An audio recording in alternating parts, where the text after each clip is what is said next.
Hello everyone and welcome to Sinful Gaming. I hope you're all doing well, I hope you're all staying safe, and most of all, I hope you're all fighting that war against the grey.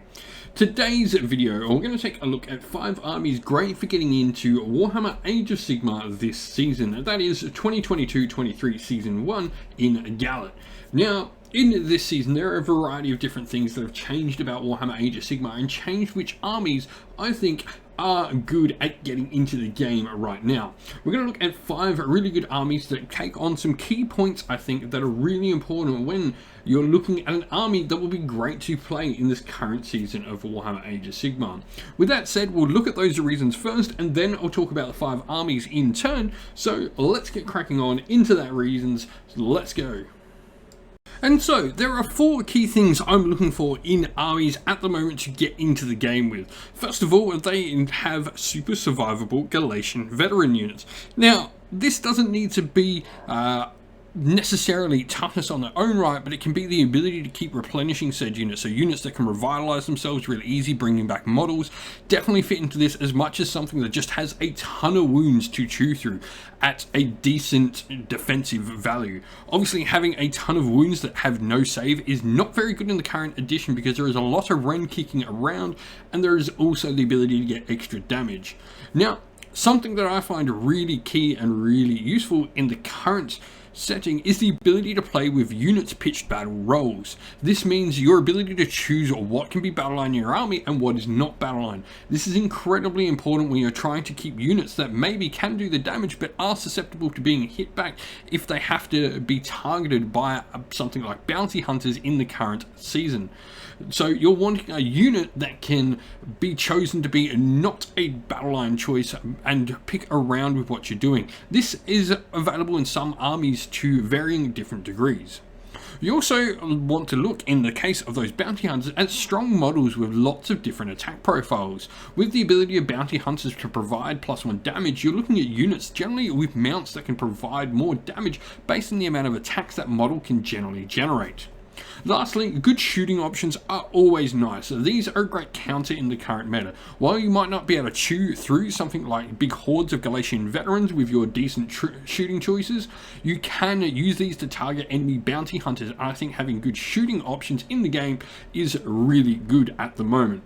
Now, you don't have to be good at all of these things. You can be a mix of any of them, and you can be very decent at all of them.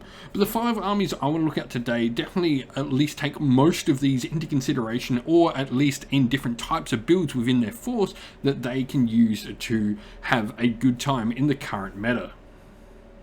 And so, number 1, Stormcast Eternals. First of all, these guys definitely have some decent survivable Galatian veteran options in the forms of either Liberators or indeed even Sequitors and your other units that can become battle line as well. You do need to be careful with how you are selecting those units and what becomes battle line in particular factions, making sure that units you don't want to be hit by things like bounty hunters don't be. But this is great because Stormcast Eternals really have a great way to play around with what units are able to be your battle line options, with options to take things like Dracoths and Vanguard Paladors and your Stormdrake Guard all as battle line in various different sub-factions, all with different unit leader options, enabling you to take them if particular models are your general. This just gives you really good versatility throughout that part of the game. You've also got, like I said, those aforementioned different cavalry options also have a lot of different attack profiles. So this means those units can take great use of the bounty hunters +1 damage in melee. You've also got good shooting options. While we have seen that there has been an FAQ to not reinforce units able to use a Thunderbolt Volley, they are still good value units. Long Strikes are really good value. Judicators can put out a decent amount of hurt, and even a unit of Castigators can put out some good shooting to help you get rid of your opponent's bounty hunter units. For me, the key thing though that really helps Stormcast is that versatility. There is so many options within that battle tome that you can choose and mix from, and the vast majority of your units at the very least are usable on the tabletop. Number 2, the Nighthaunt. Now, Nighthaunt definitely have some really survivable Galatian veterans, though in a different sense to the Stormcast Eternals. You're not relying on armor or ward saves or wound density. Here, you're relying on the ability to keep those units alive with various different abilities that can keep models bringing back. Chain Rasp are an especially good Galatian veteran unit. You can get them in decent numbers, you can get them at relatively cheap points costs, you can get a lot of them on the table. They're just a solid option. Now, the ability to play around with pitch battle profiles is definitely another thing Nighthaunt does really well.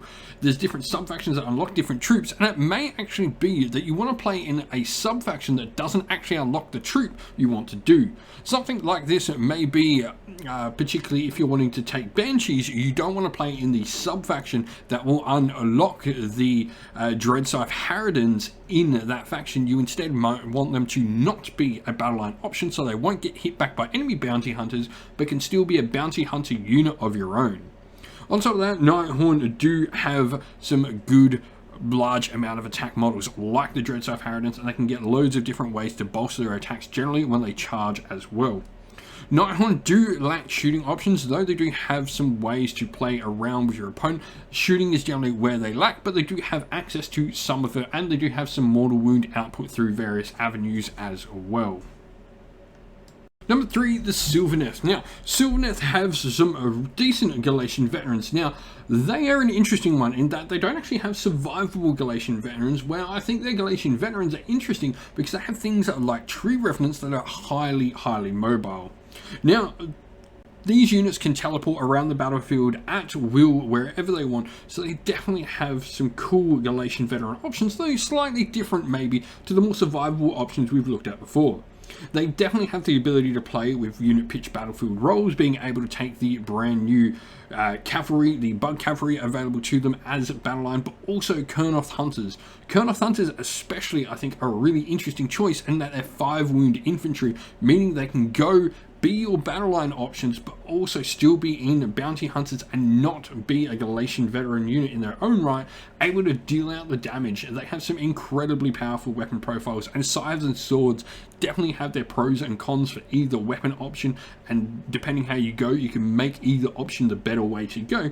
But I think Silvernets are a really powerful army at the moment.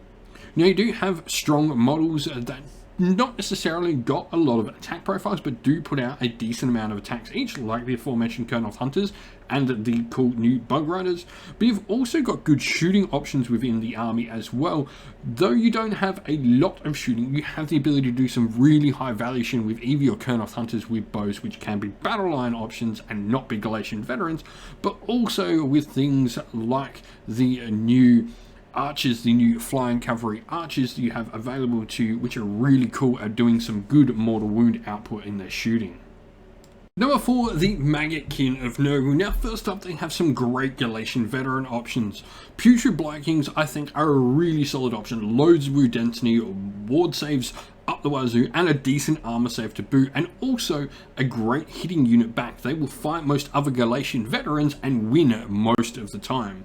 They can also go in your bounty hunter regiments and be one of those very interesting units that actually does well at both being a Galatian veteran and also being a bounty hunter at the same time. They will excel at fighting other Galatian veterans really well.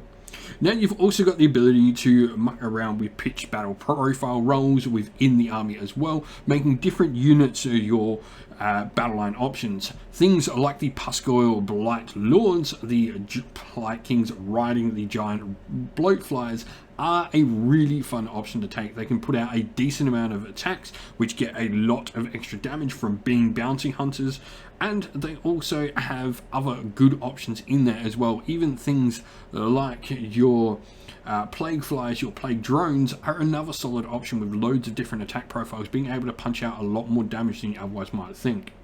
You've also got, what's funny, is some decent ranged option. Now, your damage from range and your ability to deal with enemy bounty hunters might not be from shooting per se, but you've got the options to inflict disease in various different ways with this army, which I think counts as a little bit of range potential. You can knock off your opponent's bounty hunters by inflicting disease at range, not necessarily through outright doing damage, but waiting until the ends of turns, tagging and making things suffer disease at the right times and getting that wheel to affect units by extra disease at the right time is an incredibly powerful part of the Nurgle army, and definitely a really underrated part of it.